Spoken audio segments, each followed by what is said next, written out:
Salut à tous et aujourd'hui on se retrouve pour une nouvelle série dédiée au cinéma. Je vais vous apprendre sur plusieurs vidéos qu'est-ce qu'on aborde au cinéma, qu'est-ce qu'on fait avant un tournage et qu'est-ce qu'on va utiliser comme équipe, comme matériel ou quel cadrage choisir, tout simplement quel plan choisir, pourquoi le faire de telle manière, la règle des tiers, etc.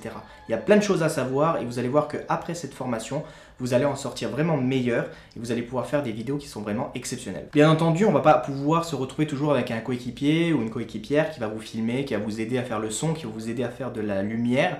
Donc, comme moi, je me retrouve tout seul des fois. Donc c'est vrai que des fois, je vais devoir m'adapter et devoir faire avec ce que j'ai et devoir faire tout seul en fait tout ce qu'une équipe au complet aurait fait. Avant de vous rendre sur un tournage, et moi personnellement avant de me rendre sur un tournage, ce que je fais c'est que je pense déjà à ce que je vais faire. Donc par exemple si j'ai un client qui m'appelle qui me dit écoute on va aller tourner à tel endroit, à Paris par exemple, qu'est-ce qu'on va pouvoir faire? Donc avant tout on va commencer par parler du découpage technique.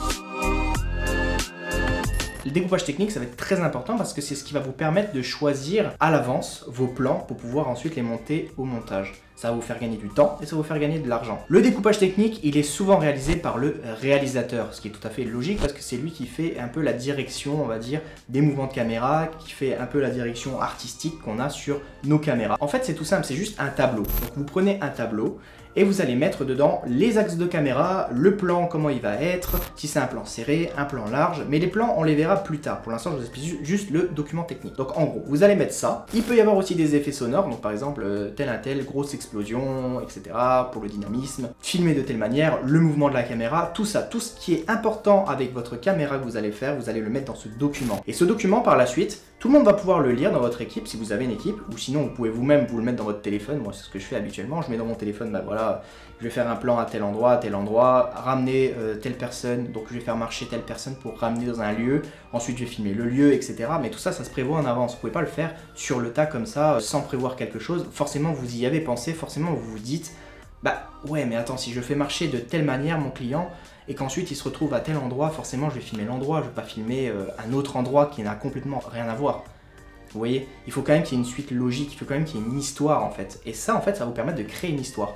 Donc vous créez votre découpage technique avec toutes ces informations et ensuite vous le donnez à votre équipe ou tout simplement vous le gardez pour vous-même et comme ça sur le terrain vous vous dites tout de suite voilà, on va faire telle chose à tel endroit, à telle heure, le soleil est à tel endroit, je vais me mettre ici, je vais faire un plan large, tu vas marcher le long, donc je parle à mon client bien entendu, tu marcheras le long, je vais mettre un bruitage où quand tu marches ça fait des bruits de pas, voilà, tout ça, donc ça c'est une ligne. Je vais arriver sur mon deuxième plan de découpage technique, là il y aura écrit plan assez serré sur le visage de mon client qui est en train de monter, sur des escaliers, ensuite je vais avoir un troisième qui va arriver, ça va être un plan assez desserré où il arrive dans le champ et il rentre dans le champ de ma caméra avec tout le décor que je veux montrer justement avec ce client qui passe devant. Donc on arrive dans ce décor et on peut voir qu'on a déjà une continuité, une histoire qui se crée. Il monte les escaliers, on a un gros plan sur lui pour voir un peu son expression quand il arrive. Ensuite, bim, on voit forcément le paysage et ensuite il rentre dans le paysage, donc on voit qu'on a fait rentrer notre personnage dans le paysage. Alors ça c'est une histoire, mais bien entendu vous pouvez faire ce que vous voulez, c'est libre et c'est ça qui fait en sorte que vous avez votre pote graphique, mais il faut créer une histoire, il faut que vous sachiez quoi faire sur le terrain. Parce que si vous arrivez à un endroit, moi ça m'est déjà arrivé au début, j'arrive à un endroit, je passais 4 heures à tourner. Aujourd'hui je vais passer que 2 heures. Pourquoi? Parce que j'ai préparé en avance mon découpage technique. Le fun aussi avec ce découpage technique, c'est que vous allez pouvoir rajouter quand vous voulez des choses dedans. Donc par exemple, si en plein, je sais pas, vous filmez une scène de combat. Filmez une scène de combat et c'est assez rapide. Et là, quand vous faites sur le terrain, vous vous dites, ouais non, je pense que ça va être trop rapide. Vous pouvez inclure par la suite et vous dire, je vais mettre une scène au ralenti entre ces plans pour un peu ralentir la chose, mettre un gros slow motion sur un coup de poing par exemple, ou n'importe quoi. Enfin, ça peut être tout et n'importe quoi. Moi je vous donne des idées, mais en fait, pensez à ce que vous voulez. Donc ça va nous permettre d'agir dans le temps en fait, de pouvoir choisir comment ralentir notre temps, l'accélérer avec du slow motion, des speed ramps, désaccélérer, etc. Le fait de pouvoir mettre aussi les sons qu'on va ajouter, ça va nous permettre de créer une atmosphère. Donc comme vous le savez, dans mes vidéos, je mets beaucoup de sound design. On l'avait déjà vu en vidéo, comment l'utiliser. Et comme vous pouvez le voir, c'est quand même fou de rajouter certaines choses, des bruits de pas. Ça rajoute beaucoup à votre image, ça dynamise beaucoup votre image. L'atmosphère est vachement amplifiée et ça va donner tout simplement une image qui est tout simplement meilleure. Il y en a aussi qui mettent les objectifs qu'ils vont utiliser à quelle focale dans leur tableau. Donc ça peut être des tableaux très complexes. Au cinéma, ça va être très complexe, très complet. Donc on va voir la focale, les plans, les distances, les mouvements de caméra, les axes. Donc il va y avoir plein de choses détaillées. Le but n'est pas de trop en mettre non plus, sinon vous n'allez plus rien comprendre et vous allez passer 10 minutes à lire votre plan et puis vous allez perdre autant de temps que si vous l'aviez pas fait au final.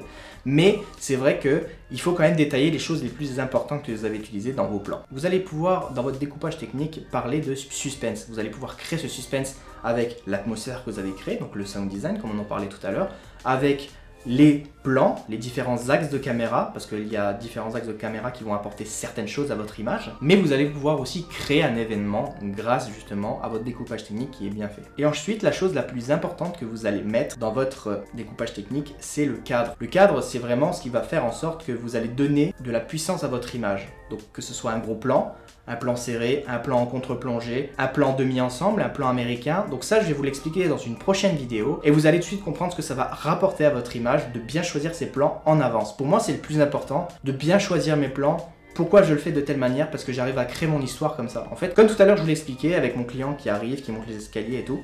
Bah, j'ai choisi d'avoir un plan où on voit mon plan de demi-ensemble, où on voit bien mon client et les escaliers, un plan très serré sur son visage pour voir son émotion, parce que on peut pas voir une émotion si on est en plan ultra large. C'est logique, on verra pas le visage assez proche de la caméra, on va pas comprendre l'émotion. Aujourd'hui, dans le cinéma, quand vous voulez donner de la force à votre image, de l'émotion dans votre image, il va falloir faire un plan très serré.